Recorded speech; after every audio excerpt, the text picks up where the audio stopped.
Hey y'all, Smash here, and I thought I'd just put up a little quick video to go over some of my feelings in the aftermath of the 2024 election. Um, I am Smatterchew, and this episode is brought to you by My Fat Ass. So, Lady Smatterchew apparently is entertained by that. But no, in hindsight, looking back now, we have definitely a mandate from Donald Trump. We won the popular vote. We won the electoral college, pretty much hands down, and much to the liberals' dismay. Being consistent with what I've said in the past, um, I think there was election interference, just like there was in 2020, just like there was in 2016, and probably before that. And so I'm going to be showing up at my state legislators' offices and get behind groups that are wanting to increase the integrity going forward for elections. My guy won. Why would I be, crying about election interference and so forth, right? Well, because I think the win was so much bigger. 2020 definitely was, there was election interference. There was fraud. There was all kinds of cheats in play. And I think we're going to be seeing some of that come to light. There are still plenty of people that have grabbed a hold of this like a pit bull and have been on this for the last four years since we had the 2020 election stolen from us. This election was in a little bit like 2016. In 2016, we completely blindsided them and overwhelmed their algorithms and their cheats. They didn't think Donald Trump had that big of a shot, to be honest with you. I didn't at the time think he did either, but a good of a shot, rather. And they just overwhelmed because there was enough people, I think, voting against Hillary, even more so than Trump. I was one of them who was voting more against Hillary than I was voting for Trump.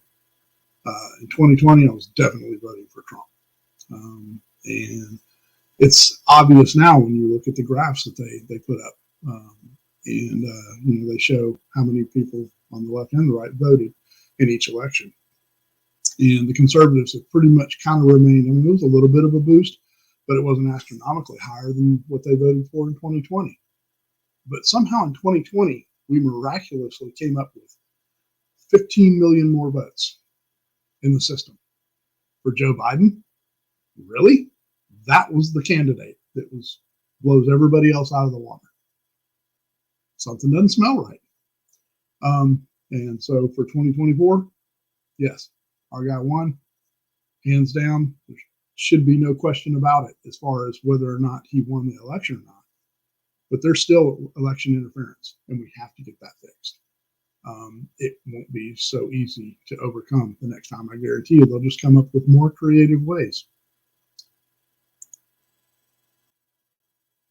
You would think with all the technology we have nowadays that they could come up with a safer, more secure system. Simple serial number. So put serial number on the ballots. We need to get rid of these voting machines. We heard about it right in the first couple of weeks. We had problems with machines registering the votes. The problem is, at least in the state of Georgia, too, when I go and I'm interacting with one of those Dominion piece of crap evil machines, you go and select your candidate who you want. It prints it out, and sure enough, there was, I didn't have any problem with that. It printed out who I voted for. But it also prints out a barcode. Now, in the state of Georgia, it's illegal or against the rules to be taking pictures of your ballot before it is cast. Why? Why would that be illegal? Because that thing has a barcode on it, and the only way I could read that would be with a camera on a smartphone. Anybody, if you can read a barcode without the help of a reader or a camera, you're superhuman. What does that barcode say? We don't know. That part is virtually inauditable. So I still think that there is plenty of room for improvement. We have not even addressed most of the issues. I think a lot of the issues came from all the mail-in ballots when you've got states like Pennsylvania that have, pick a number, I'm off on the numbers, but the percentages are pretty close.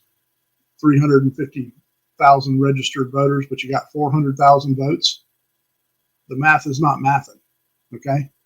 You know something is wrong there. Well, where's the breakdown? Figure it out. Don't just shrug your shoulders and walk away and go, well, better luck next time. We have to get this stuff fixed, y'all. It will definitely, it hinders. You hear about the left crying about threat to democracy. That is the biggest threat to any democratic process. And I'm not even going to say it's a threat to our democracy, because we're not a democracy.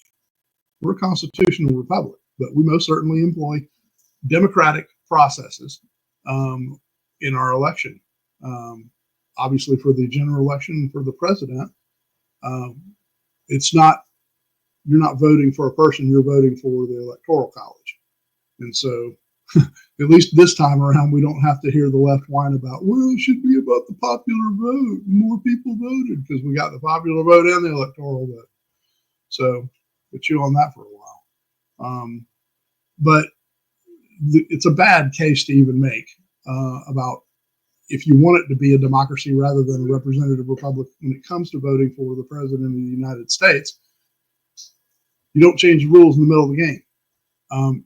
Your campaign, each one of their campaigns would have been run completely differently had it been based on strictly the popular vote. And if I've got to give you a block of instruction on how the Electoral College works and why we use it and how we use it, I really don't have anything for you. And I'm not up to debate anymore on social media or otherwise. I'm not debating about why I chose Donald Trump. That's a moot point. He's in office. We've got to deal with him. You've got to deal with him. And we're moving forward with that. That's really all there is to say about that. The most wonderful thing about this is the economy has a fighting chance at this point. Don't get me wrong, it's going to be tough, and we'll probably get a little worse before it gets better. But there's light at the end of the tunnel on that. Countries across the world are talking about peace now. Our Second Amendment is more secure than it was. And there's a couple people too that, I mean, I'm not debating or fighting with them on social media either, but they still have a problem with Donald Trump. And I most certainly have a problem with some of what Donald Trump stands for, what it's about. He's not the second coming of Christ, and I'm not going to follow him off of a cliff anywhere. But it definitely was the only chance we had of saving this republic for any more years going down the road, have we not turned abruptly the way we were headed. That's my opinion. Donald Trump is not the Christ. He's not the second coming. He's not Christ incarnate. He is as imperfect as me and you, but his heart is in the right place and his mind is in the right place, definitely for the direction of this country. And that's my opinion. And whether or not you agree with it or not, I don't give a flying fuck. But we are going forward with his agenda, with the American agenda, America First, preserving freedoms. And I'm still getting quite a bit of pleasure from watching the liberal meltdowns, specifically the Dr. Arlene that decided to put out a video the night of or the evening of election talking about she's a political analyst and the numbers are there and this guy wasted his vote. Look, even in 2020 or coming up to the 2020 election, I mean, I had positive energy for Trump, but I'd never put out a video like that, even regardless of how positive I felt about it. I felt positive about this election too, but ultimately we have no way of knowing until they've counted the votes, until the votes are all in, until everybody's voted. And it was frustrating watching the whole process go down, knowing that all the fail safes are not in place for us to be having free and fair elections. And those of you on the left, maybe you'll get your head out of your ass and start paying attention, and you'll start realizing. I wish you would start challenging your representatives, people you trust, to look into this and start to see if you can see where things were not done like they should.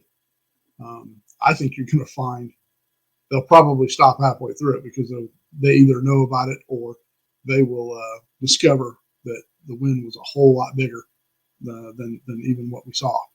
But that remains to be seen. The point is, I'm staying true to my conscience and following through with what I said I was going to do. I am still completely convinced that our system is very rigged, very rigged.